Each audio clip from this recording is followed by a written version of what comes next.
Welcome to Keto Meals and Recipes.com. Today, I will be making a keto version of a recipe which was presented by one of my favorite YouTubers, Laura Vitale, on her channel, Laura in the Kitchen. A link to her original recipe will be posted in the description below. I was watching her video on a day when I wasn't feeling very well. I was immediately inspired and knew exactly how to make this into a really tasty keto version of this amazing, easy recipe. One of the things that I truly admire about Laura is her enthusiasm and love for Italian recipes. So I hope that you will enjoy my version of spaghetti pie. I really like this recipe because it is very versatile. It's great for breakfast, or you can have it for your school or work lunch because it tastes great warm or cold. Now to make this amazing spaghetti pie keto version. Just a couple announcements before I get started.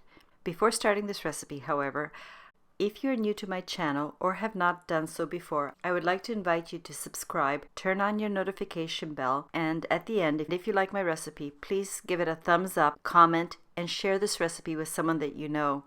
Also, if you're new to my channel, the links for all recipes, including the written form for this recipe, are posted in the YouTube description under the photo.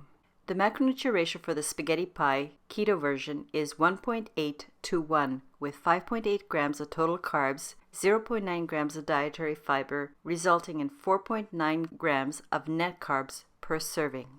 So let's get started and make my version of this Southern Italian spaghetti pie. Recently, I've noticed that there have been a lot of questions from people who are just starting keto or just learning to cook and doing keto at the same time. So I would like to take a moment and explain how to oven bake a spaghetti squash, which is very simple. First, I like to cut the squash in the center lengthwise. Scrape out all the seeds and any unwanted stringy bits. Then place the squash face down on a parchment-lined baking sheet and place the tray into my preheated oven in the middle position and bake at 370 degrees Fahrenheit or 190 degrees Celsius. My spaghetti squash took about 35 minutes this time.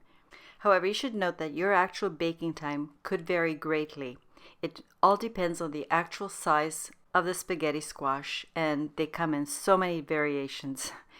So what I would recommend is that you test after 20 minutes in the oven. The doneness that you're looking for is baked but still a little raw or al dente stage, which is the point that you will notice the strings of squash are still quite firm, but you can pull them apart fairly easily. Don't overbake because you don't want a well-done squash. That will cause the stringy bits to be very mushy. When your spaghetti squash is done, take it out of the oven, turn it back right side up, and let your squash cool to room temperature. Or you can also refrigerate the squash before proceeding, because when the squash is cool, it frays much more easily. Then when you're ready, hold your squash over the bowl. With a fork, gently pull the strands apart, about one layer at a time, and let them drop into the bowl. As you can see, this works really well. And as I mentioned, this is particularly easy to do when the strands are still al dente and cold. I think spaghetti squash is so neat because it really does look like spaghetti. By the way, I only used 1/2 of my spaghetti squash for the entire recipe. The other half I just covered with cling wrap and put in the refrigerator and made another batch 2 days later. When you removed all the strands of spaghetti squash, just set your bowl aside for a moment. To be really efficient, one of the things I like to do is do one step at a time, and while waiting for something to cool or get to room temperature, I do the next step, which is what I did here. I made my bacon using my oven bacon method. I prefer this oven method because there's less shrinkage of the bacon, and I can do the entire pack of bacon without standing over the frying pan for 20 or 30 minutes. Also, for this recipe, you want the bacon to be flexible and just slightly crispy, not really crispy and hard. As I said, the link for this how-to video will be posted in the description below. So please check it out. When the bacon is done, just remove the rack with the bacon and let it get to room temperature so you can handle it more easily. I'm a bit type A, so I like all my pieces of bacon to be the exact same size. As people who have visited some of my other recipes know, I really do like the aesthetics of a presentation as well. So to get all the pieces to look the same, what I do is I stack 2 or 3 strips one on top of each other and then make a cut lengthwise in the middle and then snip into even little pieces. I like to use my kitchen scissors for this, but you can just as easily use a knife and do it on your cutting board. Now to complete the spaghetti pie preparation. Here are the simple ingredients that you will need. To a fairly large mixing bowl, add the eggs, the salt, and the pepper. Then whisk gently to combine the yolk or albumin, the white part. You don't want to whisk too hard because you're not trying to add air into this mixture. You're just combining. Next, add your spaghetti squash strands, the grated mozzarella, the finely grated Parmesan, and lastly, add your prepared bacon pieces. Then using your spatula, fold everything together until everything is well combined. And while you're folding, try to fold so that you do not fray or cut up the spaghetti squash strands. That's because if you can keep your strands as nice as possible, the intact strands make the finished pie look really authentic and as if you had used real wheat spaghetti, like Laura did in her recipe.